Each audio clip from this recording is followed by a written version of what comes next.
पहला सवाल मैं आपसे यह करना चाहता हूं, डोनाल्ड ट्रंप कह रहे हैं 5 दिन के लिए हमले को टाला गया है, बातचीत हो रही है। लेकिन मेरे मन में सवाल यह है कि किससे बातचीत हो रही है। ईरान का मीडिया, ईरान के लोग कह रहे हैं कि हमारी कोई बातचीत नहीं हो रही। ये किसी बैकडोर से बातचीत कर रहे हैं, किसी तीसरे के थ्रू बातचीत कर रहे हैं।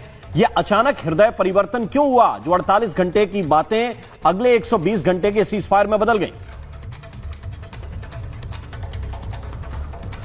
देखिए साहब, ये डोनाल्ड ट्रंप साहब ने 48 घंटे का अल्टीमेटम दिया था जो आज सुबह खत्म हो गया।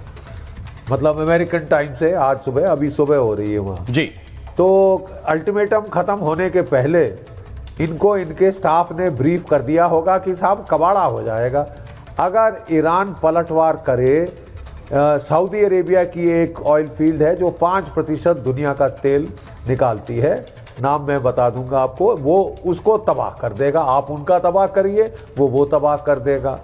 ईरान ने धमकी दी है कि आप हमारे क्रिटिकल इंफ्रास्ट्रक्चर को हिट करके हमारी इकोनॉमी की कमर तोड़ने की कोशिश करो, यानी ईरान को एज अ देश बर्बाद करने की कोशिश करो। जो वाटर डिसैलिनेशन प्लांट है ना साहब, जहां से पीने का पानी मिलता है, 90% पीने का पानी कई गल्फ मुल्कों में इन प्लांट से आता है। वो कहते हैं हम उन्हें ठोक देंगे साहब, प्यासी मरेगी वहां पे दुनिया, और भारत के जो 9 करोड़ लोग हैं जी, वो भी प्यासे मरेंगे साहब। फिर डोनाल्ड ट्रंप पानी बरसाएंगे या बारिश करेंगे बताइए? ठीक है, तो उनको तो क्लियर लोगों ने बता दिया साहब आप ऐसा करो, वो वैसा करेगा। एस्केलेशन डोमिनेंस ईरान के पास है। वो 20 साल से इस लड़ाई का इंतजार कर रहा था, प्लान कर रहा था। हर एक मूव उसने भी वॉर गेम किया हुआ है। तो इनको लगा कि साहब ये तो गदर हो गया। ठीक है, ये हैं छोटे कैरियर मंगा रहे हैं, त्रिपोली और बॉक्सर। ठीक है, और त्रिपोली पहुंच गया है आज सुबह, मतलब पहुंचने ही वाला है, गल्फ के पास है। ठीक है, वो जापान से दौड़ा आया है साहब, थक गए उसके सेलर भी, वो भी टाइम मांग रहे होंगे साहब। एक प्रॉब्लम है, I would like to believe कि डोनाल्ड ट्रंप साहब सिंसियर है, क्योंकि दुनिया की ये इकोनॉमिक तबाही सवा सत्यानाश करा के छोड़ेंगे जितना दिन भी गल्फ ऑफ हॉर्मूज बंद रहे। ये सवा सत्यानाश करा रहा है। इसने चोट पहुंचाई है भारत की इकोनॉमी को, जापान की इकोनॉमी को, साउथ कोरिया, सारे एशियाई देशों, छोटे देशों को, यूरोप के देशों को फायदा केवल हुआ है। लेकिन इसके जो ये नुकसान तो अमेरिका को सबसे बड़ा पहुंचा चुके हैं। और रूस, वो कहते हैं ना जनरल साहब कि देखिए बंद मुट्ठी लाख की और खुल गई तो खाक की। अमेरिका महाशक्ति है, सबसे बड़ी शक्ति है। हाँ। ये कहते कहते आप इस बात पर आ गए हैं कि हम नेगोशिएशन की टेबल पर हैं। ईरान कह रहा है कि हमारा तो कोई व्यक्ति बात ही नहीं कर रहा आपसे।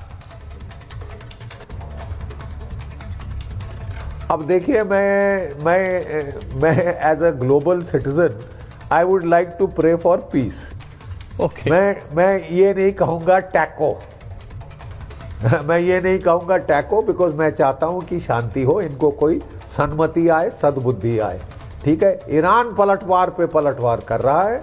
आई think as a military man हमें भी दाद देनी होगी कि मिलिट्री प्रोफेशनल के तौर पे नो वैल्यू जजमेंट वो बहुत अच्छा उसने लड़ा है, बहुत अच्छा लड़ा है। इनको लेने के देने पड़ गए।